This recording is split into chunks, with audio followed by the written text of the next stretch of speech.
Alright folks, the Hammerman Duke with y'all again.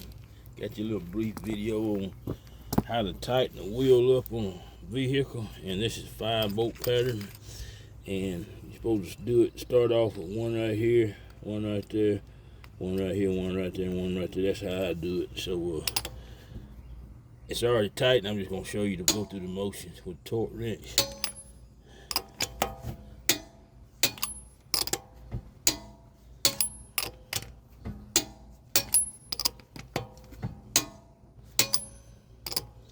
And then just go back around, check all of them.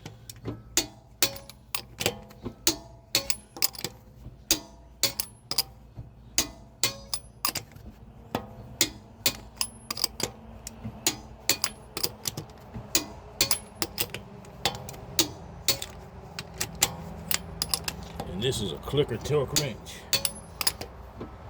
This particular wheel I'm told is supposed to be tightened to a certain foot-pound torque.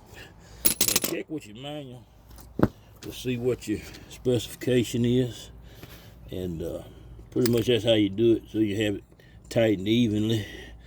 All right, this is the Hammerman Duke. Hope that helped you out. I'm gonna get back quiet. Y'all have a great day.